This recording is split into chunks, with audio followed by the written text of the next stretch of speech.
중독자 장입니다. 저는 7년을 하면서 많은 간증을 또 하고 했는데 이때까지 간증을 그러니까 어떻게 말해야 되나 어떻게 회복을 하는가 그런 것에 대해서 많이 간증을 했거든요. 근데 이번에는 제가 그 스텝 4 그러니까 나의 그 캐릭터 디펙트를 갖다가 중심으로 해가지고 좀 내 어릴 때부터 일어났던 자제분한 것들 그런 걸 갖다 이제 이야기를 하면서 그런 식으로 간증을 좀 하면 어떨까 해가지고 그렇게 좀 모았는데요. 만약에 부족한 게 있으면 좀 양해 부탁하겠습니다. 한 어느 날 오후 학교 끝마치고 집에 오는 길에 남의 집 담 뒤에서 나의 별명인 써니야 하는 조그만하게 소리가 들려왔습니다. 나는 무심결에 그쪽을 향해 머리를 돌렸습니다. 다름이 아닌 나의 아버지였습니다. 난 반가워서 그쪽을 향해 발걸음을 재촉하였습니다. 내가 어릴 때 저희 부모님은 서로 헤어져 살았습니다. 난 아버지께 다가갔습니다. 저희 아버지는 경상도 말로 니 뭐 먹고 싶노? 짜장면 먹으러 갈까? 하였습니다. 난 그냥 좋아서 아무 말도 하지 않고 어디든지 가기만을 기다렸습니다. 저희 아버님은 나를 중국집에 데려가서 짜장면, 짬뽕, 깡풍새우 등등 시켰습니다. 저는 맛있게 많이 먹었습니다. 그러나 나의 아버지는 반도 못 드시고 그냥 내 먹는 것만 쳐다보고 있었습니다. 나의 아버지의 눈에서 나를 향한 사랑의 기쁨을 볼 수 있었습니다. 그리고는 집 좀 떨어진 데서 멈추시고는 내 주머니에 돈을 한 주먹 집어넣으시고는 아빠 간대 내 또 올게 그동안 잘 있으래 하셨습니다. 그리고 아버지는 빨리 발걸음을 재촉하셨습니다. 이렇게 아버님을 만나야 하는 의미를 어린 나는 몰랐지만 난 그냥 아버지와 먹고 또 돈 주는 것이 좋아서 싫지는 않았습니다. 그러나 어머님이 내 주머니를 뒤지다가 돈이 나올 때마다 아빠 또 만났다고 대지게 혼날 때가 한두 번이 아니었습니다. 나는 어머님과 나 둘만 같이 살고 있었는데 저희 형님과 누님은 어릴 때부터 교회 기숙사에서 공부를 하고 있었습니다. 한 번은 학교 끝마치고 집 오는 길에 혹시나 아버지가 또 저를 기다리고 계시지 않나 하고 빨리 집으로 오다가 조그만 세마이 트럭 정도 되는 차가 나를 치고 지나가 버렸습니다. 나는 그 자리에서 쓰러졌습니다. 구멍가게 아주머님, 만화방 아저씨, 또 트럭 운전사 등 여러 사람들이 나에게 급하게 달려왔습니다. 야, 니 괜찮나? 아이고, 얘 죽는 거 아이가 한번 보소 하는 소리들이 막 들려왔습니다. 그때 이상하게도 나는 아무 통증을 느낄 수 없었습니다. 난 그냥 괜찮아요, 안 아픕니다 하고 툭툭 털고 일어났습니다. 다들 너무 놀라 신기하게들 보는 것 같았습니다. 저는 그날 아무 통증이 없길래 어머님한테도 말도 안 하고 그냥 잠만 자려고 잠에 들었습니다. 그런데 이상하게도 나의 오른쪽 발이 30도 정도 오른쪽으로 꺾인 것을 보았습니다. 그러나 난 아무 신경 쓰지 않고 그냥 마냥 옛날처럼 지냈습니다. 확실히 하나님께서 나를 지켜주셨습니다. 지금도 혹 가다가 나의 오른발을 보면 옛날 그때가 생각나고 합니다. 그래서 지금도 내 오른발이 모든 분은 모르시겠지만 30도 정도 꺾어져서 걷고 있습니다. 제 어린 시절은 아빠 없는 막무가내 아이였습니다. 한 번은 학교 오는 길에 공동 목욕탕이 있었습니다. 나는 높이 있는 창문을 기어 올라가서 목욕탕 안을 구경하는 게 참 좋았습니다. 그래서 종종 이런 짓을 하다가 한 번은 학교 선배가 지나가다가 나에게 똥침을 놓는 바람에 난 그 자리에서 떨어져서 대굴대굴 굴렀습니다. 그 후로는 다시는 목욕탕 창문을 들여다보지 않게 되었습니다. 또 저는 형님 돼지 저금 통장에 구멍을 뚫고 돈도 많이 빌려갔고, 여자애들 구경하러 롤러스케이트장에도 시간만 나면 놀러 다녔고, 또 싸움도 못하는 나는 좀 잘난 체 한다고 학교 선배들이랑 어울려 다니고, 또 싸움거리가 있을 때마다 괜히 뒤에서 어슬렁어슬렁 하다가 한 번에는 학교 선생님한테 오직이 들켜서 다른 친구들은 다 도망쳤는데 나는 재수없게 붙잡혀 신나게 얻어맞고, 또 학교 소풍날이 되면은 친구들 김밥을 훔쳐 먹다가 오직이 혼나고, 또 나는 어릴 때부터 끼가 있어서 노래나 춤도 너무나 많이 좋아해서 기타를 들고 다니고 딴따라 노릇을 하기 시작하였습니다. 저는 1974년도에 우리 식구들은 형님의 직업 이민으로 인해서 다 미국으로 이민 오게 되었습니다. 그런데 어떻게 다들 이민 서류에 문제는 없었는데 딱 나만 어떻게 서류에 문제가 생겨서 할 수 없이 어머님, 형, 누나만 먼저 미국으로 가시고 나는 외아주머님 집에서 한동안 있게 되었습니다. 그래서 난 언제나 미국 갈 수 있나 하고 기다리면서 지냈습니다. 그런데 어느 날 내가 국민학교 5학년쯤 되었을 때 한 선글라스 끈 양복 차림의 한 아저씨가 나의 학교를 찾아왔습니다. 그리고는 우리 담임 선생님과 이야기하는 것을 보았습니다. 저는 저 사람이 누군데 학교 왔어 그러나 하고, 또 난 조폭인가 하고 생각까지 하곤 아저씨를 그냥 빤히 쳐다보았습니다. 그런데 느닷없이 써니야 하고 선생님께서 저를 불렀습니다. 난 좀 당황하고 겁이 났습니다. 선생님이 저에게 이 아저씨가 니하고 이야기하고 싶다 하니 가봐라 하였습니다. 이 아저씨는 저를 데리고 밖으로 나갔습니다. 저는 두 손을 앞으로 모으고 기죽은 모습으로 선글라스 낀 아저씨만 쳐다보고 있었습니다. 그 아저씨는 저에게 말하였습니다. 나는 네 아버지하고 같이 일하는 사람인데 얼마 전에 네 아버지가 돌아가셨다 하는 말을 들었습니다. 저는 순간 아무 느낌이 없었습니다. 그냥 계속 듣기만 하였습니다. 아저씨는 계속 말하였습니다. 네 나하고 경주 가자. 거기에 네 아빠 친척들이 있다 아이가 하는 말씀을 하셨습니다. 나는 그냥 네 하고 아저씨 뒤만 따라갔습니다. 저희들이 동대구역에 도착했을 때 아저씨는 네 뭐 먹고 싶은 거 있나? 김밥 좀 좋아하나? 이리 와라. 저희 가서 김밥하고 오징어 사줄게 하셨습니다. 저는 네 하고 그냥 아무 말 없이 뒤만 졸졸 따라갔습니다. 그래서 저희는 경주 가는 기차를 탔습니다. 밖에 날씨는 따스한 봄날에 새들이 하늘을 날아다니고 하늘은 하얀 뭉게 구름이 나의 마음을 차분하게 유혹하는 것 같았습니다. 창사이로 들어오는 봄바람이 나의 얼굴을 스칠 때 난 거기서 도취 되어서 아빠의 따뜻한 사랑을 느끼는 것 같았습니다. 어느덧 우리는 경주에 도착하였습니다. 버스를 타고 목적지까지 도착했을 때 난 어느 집이 우리가 가야 하는 집인지 멀리서도 알 수 있었습니다. 거기 있는 동안 내가 모르는 많은 친척 사람들을 만났고, 또 굿하는 소리, 관을 옮길 때 의야 하는 소리 등, 그래서 이 모든 장례식이 다 지나가고 난 선글라스 낀 아저씨와 밤이 될 무렵 태양이 하늘을 붉게 물들일 때 집을 향해 오고 있었습니다. 아저씨가 말씀하셨습니다.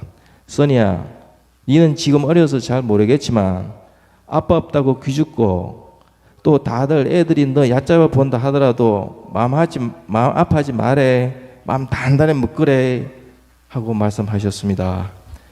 저는 네 알겠습니다 하였습니다. 그래서 난 어머님은 미국에 가 계시고 아버지는 돌아가셨고 그냥 외아주머님과 한동안 지냈습니다. 제 외아주머님은 막걸리를 참 좋아하셨습니다. 그래서 자주 나에게 주전자를 주시면서 써니야, 써니야, 니 저 양조장에 가서 막걸리나 좀 받아오거라 하셨습니다. 저는 그 일을 매번 하였습니다. 그런데 한 번은 이 막걸리를 왜 마시는지 궁금하기 시작하였습니다. 그래서 냄새도 맡아보고 했습니다. 그런데 썩 나쁘지는 않았습니다. 그래서 그 후부터는 종종 심부름 갔다 올 때마다 조금씩 마시기를 시작하였습니다. 그런데 얼마 전부터 외 아주머님께서 야, 이놈의 양조장이 인색도 하다, 정말 인색도 하다, 참말 어찌 이래 자꾸 비노, 이렇게 말씀하셨습니다. 제 양심의 가책을 느끼게 되었습니다. 그렇게 세월은 지나고 어느덧 1977년도에 저는 미국으로 오게 되었습니다. 저는 참 기뻤습니다. 저는 마음으로 상상하였습니다.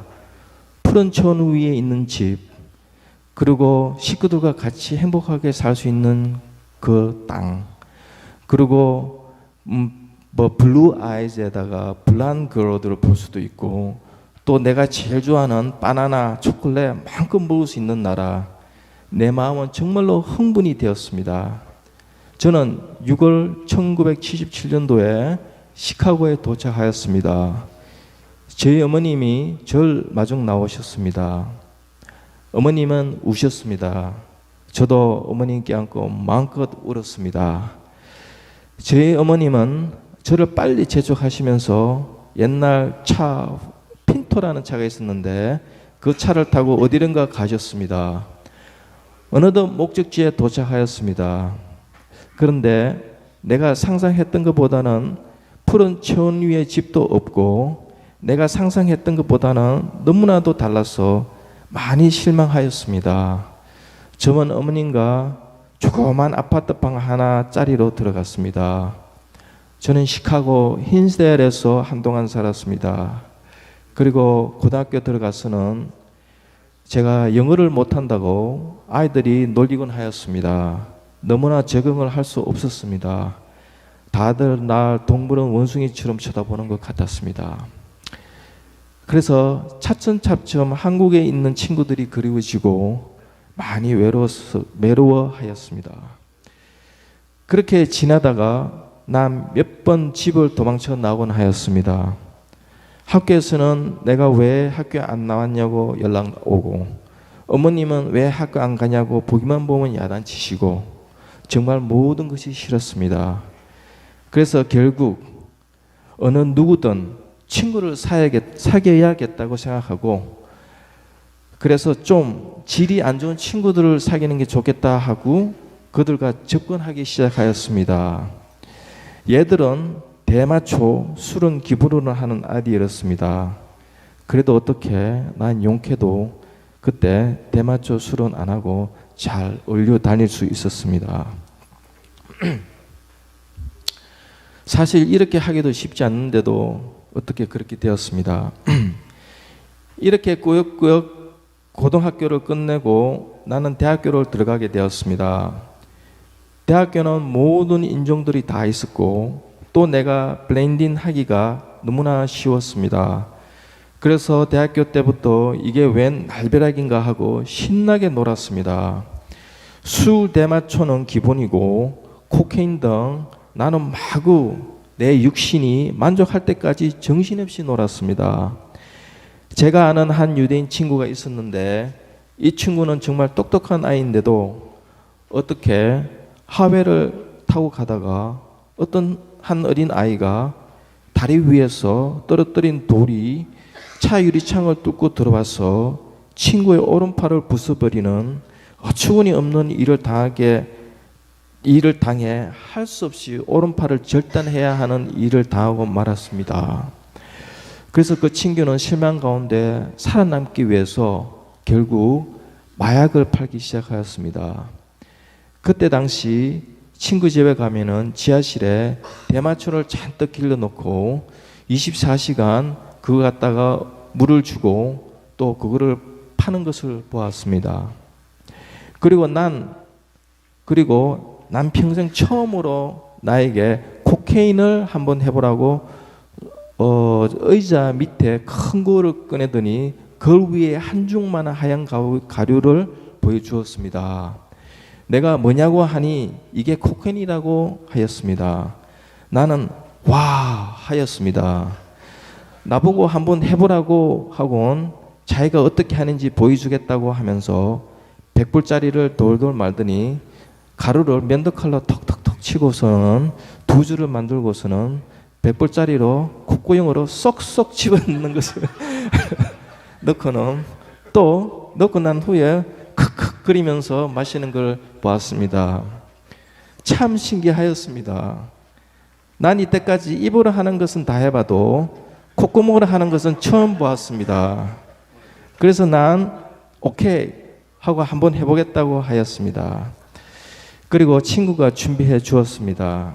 그래서 친구가 했던 것처럼 코로 쑥 하고 하는 동시에 나는 나도 모르게 재치기가 나오고 말았습니다.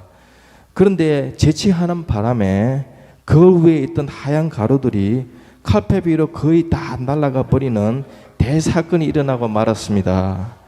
난 아무 말도 못하고 한쪽 콧구멍에는 흰 가루를 그대로 묻힌 상태로 친구만 쳐다보았습니다. 친구는 아무 말을 못하고 눈만 크게 뜨고는 괴로운 모습으로 나만 바라보고 있었습니다. 난 아무 말 없이 그냥 내 가방만 들고 조용히 친구 집을 나왔습니다. 그 후 우리는 다시 사이가 좋게 되었습니다. 그리고 한동안 코케인을 쉽게 싸게 자주 할 수 있게 되었습니다. 그 후 나는 대학교를 졸업하고 치과를 들어가게 되었습니다. 치과 4년 동안은 쉴 새 없이 거의 공부만 하였습니다. 그러나 술은 종종 마셨습니다. 한 번은 뉴로애니미 클래스 파이널 시험 치는 때였습니다. 시험 전날 친구들과 한국 식당에 가서 소주 한 병만 먹고 내일 가서 시험 치자고 4명이서 나눠 마시더니 갑자기 어느 한순간에 11병까지 마시고 말았습니다. 그 다음날 난 시험을 치는데 시험이 이 말이 저 말 같고 저 말이 이 말 같았습니다. 그래서 시험을 반도 못 보고 그냥 시험지를 교수님이 계시는 곳으로 내려가서 건네주고는 그냥 나가버렸습니다. 교수님은 날 보시고는 고개를 갸우뚱하시면서 시험을 이렇게 빨리 볼 수도 있나 하는 눈초리였습니다. 아는 게 아니라 이틀 후에 교수님으로부터 내 랩에 편지가 날라왔습니다. 이번 파이널 시험은 F 받았다는 편지였습니다. 그리고 뉴로애니미 클래스를 다시 봐야 하는데 1년을 기다렸다가 다음에 다시 봐야 한다는 편지였습니다. 저는 당황했습니다. 갑자기 걱정하기 시작하였습니다. 그래서 안 되겠다 하고 교수님을 찾아가기로 마음을 먹고 며칠 뒤에 교수님 랩에 찾아갔습니다. 그리고 교수님에게 있었던 일 그대로 말씀을 드렸습니다. 한 번만 다시 시험을 칠 수 있는 기회를 달라고 간절히 부탁드렸습니다. 그러나 교수님은 미안하다고만 하시고 거절하였습니다. 난 교수님 랩에서 나오면서 정말로 술이 정말로 원순해하고 술에게 하풀이하면서 걱정 잔뜩 껴안고 다시 도움으로 돌아왔습니다. 한 일주일 뒤에 교수님께서 저를 불렀습니다. 그리고 말씀하시기를 교수님 와이프가 계시는데 와이프가 한국 분이신데 교수님 와이프의 말씀에 한국 사람들은 술을 마시면 좀 심하게 마시는 편이지만 한 번만 더 기회를 줄 수 있으면은 학생 한 번 도와주라고 하였다고 하였습니다. 그리고 나에게 언제든지 다시 혼자 시험 칠 기회를 주시겠다고 하셨습니다. 난 기뻐서 하나님께 감사 기도를 드렸습니다. 그래서 난 다시 시험을 치고 1년을 다시 묵지 않고 제 시간에 졸업할 수 있었습니다. 또 한 번은 치과 4학년 때 친구와 나이트클럽에 놀러가서 술을 잔뜩 마시고 술김에 어떤 남자와 다툼으로 시작하여서 싸움을 하게 되었습니다. 그날 저녁에 저는 깜빵에 들어가는 신세가 되었습니다. 그 다음날 아침 콜트에 판사가 나의 옛 깨끗한 증거 기록을 보고서는 만약 너가 나쁜 기록이 남으면 치과 졸업하는데 지장이 있을 수 있다고 상대방 치료비만 물고 이번 일은 없는 걸로 해주시겠다고 하셨습니다. 그래서 저는 또 하나님께 감사 기도를 드렸습니다. 그 후 난 점점 술로 인해 문제가 생기기 시작하였습니다. 1991년 졸업 후 나는 와이프와 결혼하고 캘리포니아에 이사를 오게 되었습니다. 캘리포니아에 이사 오게 된 후부터 나에게는 많은 체인지가 있었습니다.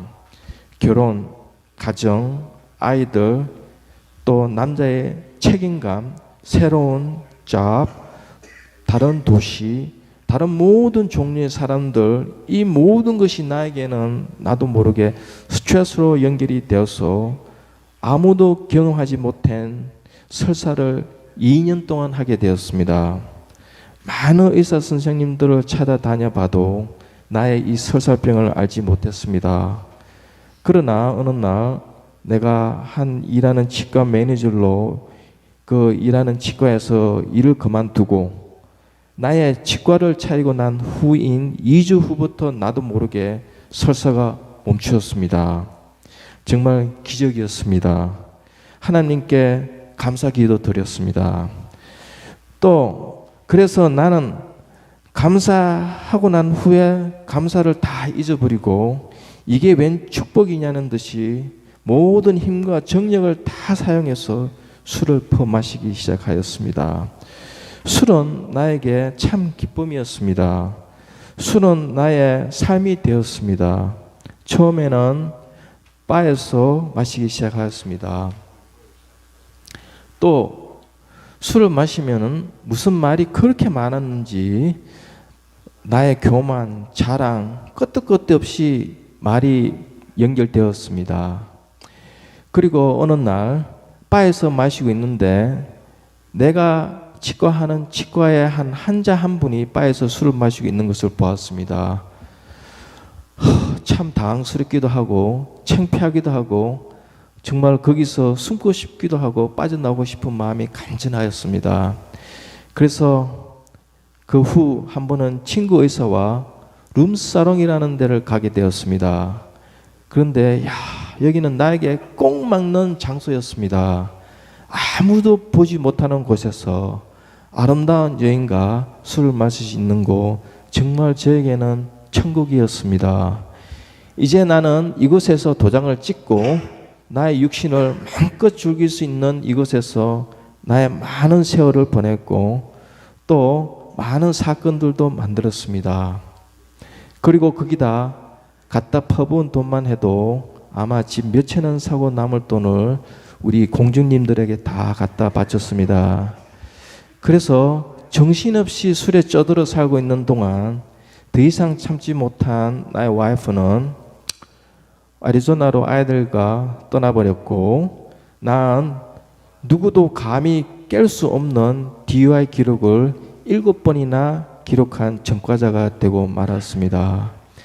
그래서 결국 치과를 3개 다 버리고 집을 포클로즈로 다 넘어갔고 나의 치과 라이센스는 빨간 딱지가 붙어버렸고 그리고 결국 나에게 남은 거라고는 빚 거의 100만 불과 형무소 생활 3년만 남겨놓고는 나의 전성시대는 그렇게 끝을 맺었습니다. 어떻게 내가 여기까지 왔는지 알 수가 없었고 나의 인생은 정말 빨리도 지나가 버렸습니다. 징역 3년을 선고를 받고 나는 LA 카운티 트윈타월에 3년을 살았고 그 뒤 이송이 되어서 딜레네 형무소에서 3개월 살았고 그래서 계속 이송이 되어 마지막으로 치노 프리전에 1년을 지내게 되었습니다. 형무소에 있는 동안 또 나는 많은 죽음의 고비를 넘겼습니다. 딜레노에 있을 때 한 인맥 중에 귀에 큰 블랙 몰드가 있는 블루투스란 별명을 가진 아이놈 한 놈이 저를 2층에서 떨어뜨려 죽이려고 한 적이 있었습니다. 정말로 무서웠습니다. 그러나 하나님께서 저를 지켜주셨습니다. 그리고 또 흑인들과 남미인들 간의 패싸움이 있을 때마다 저는 죽을 뻔하였고, 또 한 번은 갑자기 옛날에 경험했던 똑같은 설사가 또 나기 시작하였습니다. 그래서 간호실로 들렸더니 내가 혹시 전염병이 있을 수 있다고 저를 깜깜한 독방에다가 6일 동안 가두어 버렸습니다. 일체 바깥 사람과 접촉을 금하는 일을 나에게 일어나게 하는 동 나의 이 프리즌 생활은 내 적성에는 절대로 맞지가 않았습니다. 그 후 난 나의 말로 다 표현할 수 없는 행무수 생활을 다 끝내고 나를 용서한다는 마음과 함께 나를 마중 나온 아이 둘과 와이프를 보자마자 난 드디어 나왔어 하였습니다. 밖의 모든 것이 나에게는 너무나 반가웠습니다. 비록 길에 날아다니는 휴지 조각도 내 눈에는 너무나 반가웠습니다. 그래서 프리즌에서 나와서 나는 나의 지나간 모든 지나간 생활을 생각을 하면서 다시 기회를 갖자고 생각하였습니다. 그리고 나는 술을 이제 영원히 끊어버려야겠다는 결심과 훗날 내가 또다시 술을 마실 수 있는 기회가 있다 하더라도 술이라는 이 자체를 완전히 끊어버리고자 굳게 마음을 먹었습니다. 그 후 나는 내가 자진해서 프리즌에서 나오자마자 랜덤 유린 테스트하는 걸 내가 자진해서 시작하였고, AA 미팅을 여기저기 찾아다니고 시작하였고, 또 정신과 의사를 찾아가서 나의 정신적인 치료를 받기 시작하였고, 그래서 내가 할 수 있는 모든 것을 다 하여서 이 병을 고칠 마음을 먹었습니다. 지금 난 7년이라는 기간 동안 술을 마시지 않았습니다. 물론 많은 유혹들이 친구들 모임에서 있었습니다. 그러나 럭클리 지금까지 술을 입에 대지 않았고 나의 리커버리는 계속하고 있습니다. 그러나 어딘가 부족하였습니다. 그리고 어딘가에 만족이 없었습니다. 뭔지는 몰랐습니다.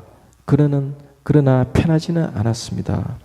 그런데 우연케 길가에서 하는 목요일 미팅을 가게 되었습니다. 거기에 계시던 김 집사님을 통해서 홍 장로님을 소개받게 되었습니다. 나에게 스폰sor이 필요한 당시 하나님께서 나에게 딱 맞는 스폰서 홍 장로님을 보내주셨습니다. 홍 장로님과의 스폰서십을 통해서 나는 내가 가져보지 못한 만족감, 자신감을 느끼게 되었습니다. 그것은 바로 12단계였습니다. 처음에는 이 단계가 뭐 그렇게 중요할까 하고 별로 생각하지 않았지만 하면 할수록 나에게는 술 중독을 리커버리 하는 데는 완전하였습니다. 처음에 내가 많은 미팅을 갔을 때는 나는 술 중독자가 아니고 나에겐 별로 문제가 없다고 생각했지만 1단계를 통해서 난 정말 술에 문제가 있다는 것을 인식했고 나는 여태껏 이 술 문제를 나 혼자서 해결할 수 있다고 생각하고 고치려고 노력했는데 나의 신이신 하나님의 도움이 없이는 절대로 고칠 수 없다는 것을 2단계에서 배웠고 나의 죄를 다 고백하고 있다고 생각하고 있었지만 완전한 고백이 없었다는 것을 3단계에서 배우게 되었습니다. 그래서 난 이 모든 12단계를 통해서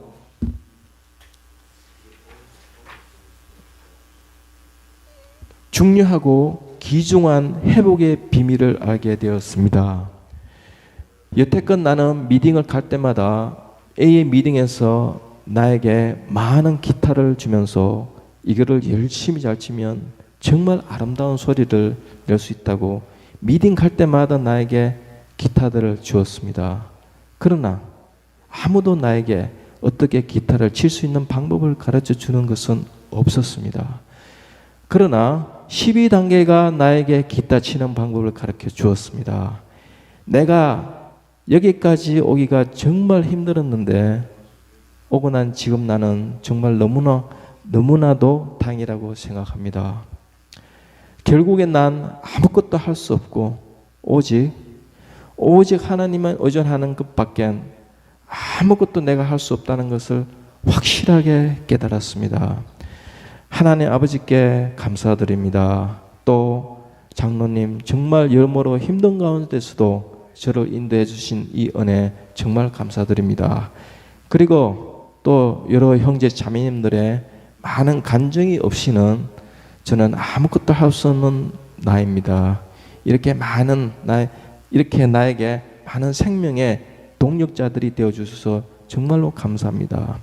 우리 다들 하나님과 하나 되어서 하늘나라에서 영원히 같이 사시는 여러분들이 되시길 간절히 바라면서 부족한 나의 이 간증을 여기서 마치겠습니다.